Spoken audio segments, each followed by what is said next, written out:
All right, imagine you're hosting a pizza party. At first, it's just you churning out pizzas. You're a pizza making champ, slicing and dicing like a master chef. As people start arriving, you recruit a friend to help. Now there are two of you, and you're cranking pizzas out like an assembly line. Extra cheese, hold the pineapple, coming right up. But then you bring in a third friend. It's even better. Now someone's rolling dough, someone else is putting on toppings, and the other is watching the oven. Efficiency is rockin'. Now imagine you keep on inviting more friends to help. A fourth, fifth, 10th. Soon, you've got 10 friends in the kitchen. It's super crowded and chaotic. People are bumping into each other. The oven door can barely stay open before someone runs into it. Your best buddy Steve is just standing there holding a pizza cutter with nowhere to cut.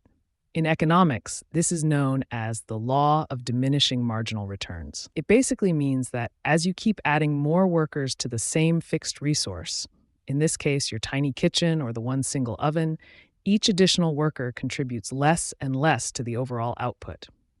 Your first couple of friends made a big difference. Your pizza production shot up.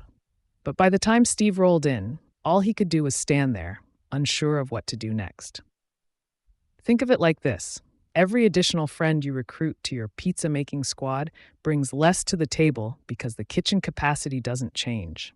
The more workers you pile up, the less each additional one can actually help because there's just too many cooks in the kitchen. Quite literally. So while having a squad of friends is awesome, it turns out there's a sweet spot. Beyond that, each new recruit adds less to the overall pizza output, unless you're running a pizza factory. Then go nuts and maybe get another oven. All right, let's break this down like a good economics detective story, shall we? Imagine you're stranded on a deserted island. You've got a cute little hut set up, plenty of coconuts, and lo and behold, a whole treasure chest full of the shiniest, most bling-tastic diamonds you've ever seen. But wait, there's no water. You're parched. Your throat feels like you've swallowed a bucket of sand, and you're starting to hallucinate that those palm trees are giving you side-eye.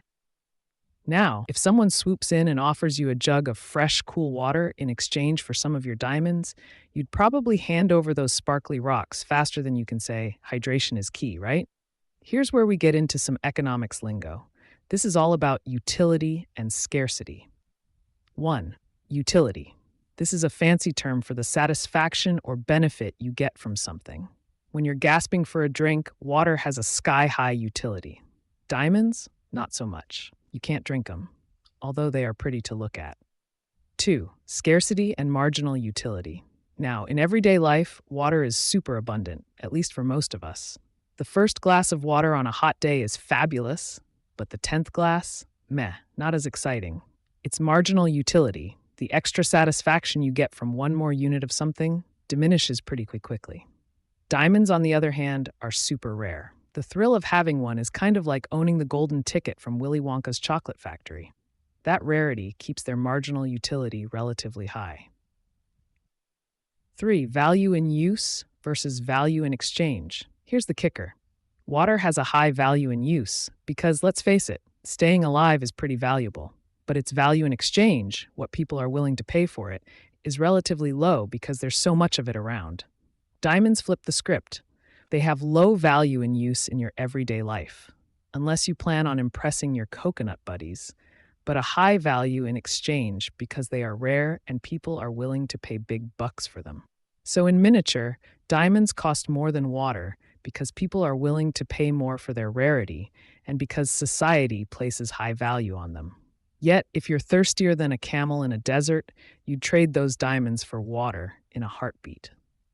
Just remember, in the grand economic scheme of things, it's all about current needs and scarcity. And who knows?